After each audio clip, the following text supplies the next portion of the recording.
Assalamu alaikum. This is Ottobar Official and YouTube channel Hello Kushtia. Welcome back our new vlog video. আজকে আমরা যাব কুষ্টিয়া জেলার অন্তর্গত গ্রামের নাম খুলিশাদহ, পোস্ট কয়াবাজার, থানা কুমারখালী, জেলা কুষ্টিয়া।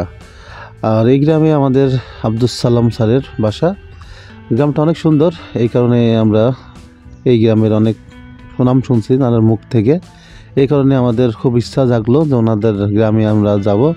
ফাইনালি সালাম স্যারের গ্রামে চলে আসছে এবং উনি আমাদের তাদের বাজারে, স্পেশাল বাজার, এই বাজারে ইকো পার্কও আছে, সব কিছু মিলাই উনি আমাদের বাজারে নিয়ে আসলো। এবং এখানে আসার পরে একটা সুন্দর কফি শপ ছিল। আমরা আগে এখানে কফি খাবো এই কফি শপ থেকে। এবং শপের দেখছেন একটা ইউনিক কফি মেশিন, এখান থেকে আমরা আসলাম। আসার পরে অনেক সুন্দর একটা বসার জায়গাও ছিল, সেখানে আমরা বসলাম। এখান গ্রামের ভিতর বেশ কয়েকজন ছিল গ্রামের, তারা তাদের গ্রাম সম্পর্কে আমাদের একটা ধারণা দিল। এবং গ্রামটা কিন্তু যথেষ্ট সুন্দর ছিল, বাজারটাও বেশ সুন্দর।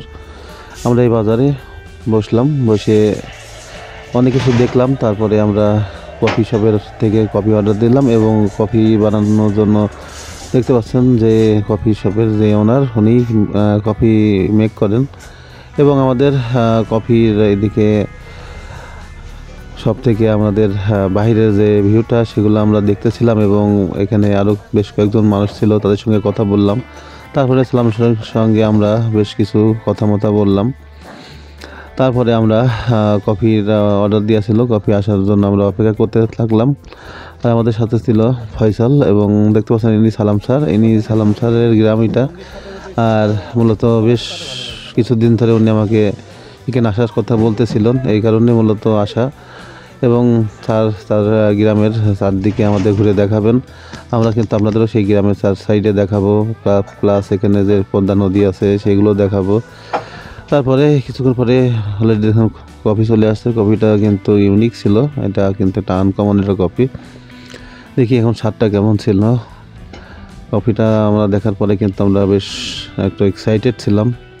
তারপরে ফাইনালি আমরা খাওয়া শুরু করলাম কফি। আর কফি খাওয়ার পরে দেখলাম আলহামদুলিল্লাহ স্বাদটা কিন্তু যথেষ্ট ভালো ছিল। আর গ্রামের ভিতরে এত সুন্দর ইউনিক কফি এখানে হয় এটা কিন্তু জানা ছিল না। দেখতে পাচ্ছেন যে আমরা এখানকার কফির যে টেস্টটা, সেটা কিন্তু আসলে কিন্তু একটা ব্যতিক্রমধর্মী টেস্ট ছিল।